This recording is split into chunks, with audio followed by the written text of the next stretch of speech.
Una vez más, y hablemos claro, es como que la historia se repite.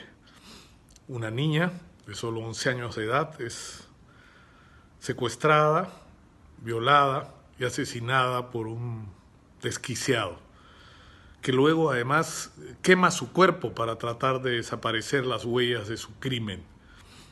Y una vez más se produce en la sociedad la reacción que siempre sucede en estos casos desde hace muchos años: pena de muerte para los violadores.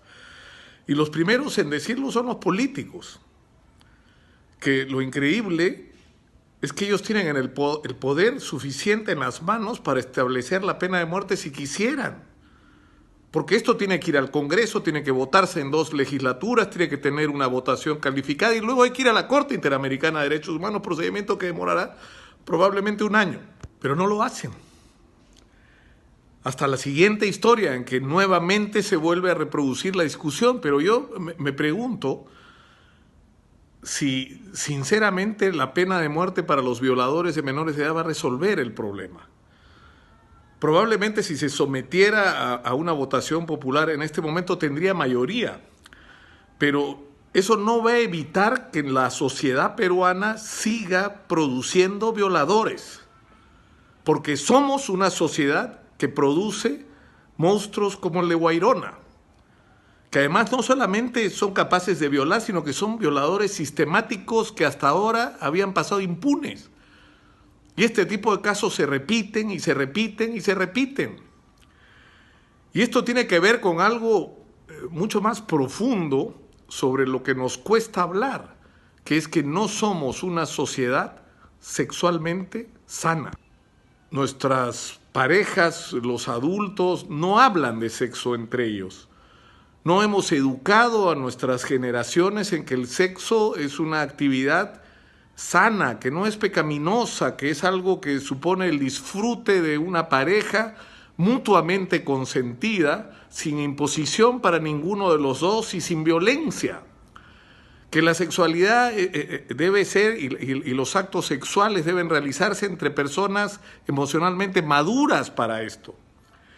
Y que eso supone que no se puede tener sexo con niños, porque esto va a suponer en todos los casos un sometimiento, pero no solamente no somos sanos con respecto al tema del sexo, que es algo de lo que además no nos gusta hablar, sino que además no preparamos a nuestros niños para que estén en la capacidad de defenderse de potenciales depredadores sexuales. Porque lo que ocurre es que si los adultos no hablamos entre nosotros de sexo y no tenemos una vida sexual sana, ¿cómo vamos a hacer para hablarle a nuestros chicos?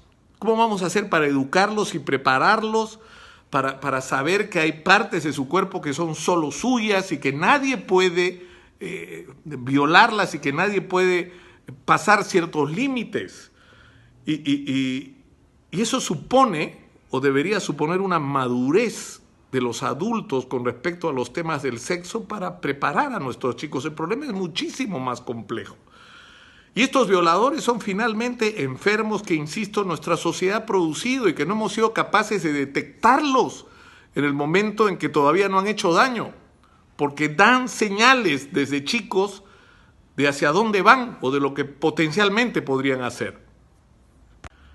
Creo que el tema de la violación a esta criatura, de la indignación que ha provocado, de la marcha que va a haber de protesta, de los discursos que han habido oportunistas algunos y sinceros, creo, de la mayoría de la gente con respecto a que debe implantarse la pena de muerte como castigo a estos violadores y a estos depredadores de niños, debería ir de la mano con una discusión mucho más seria en cada una de nuestras casas de cómo estamos enfrentando el tema del sexo.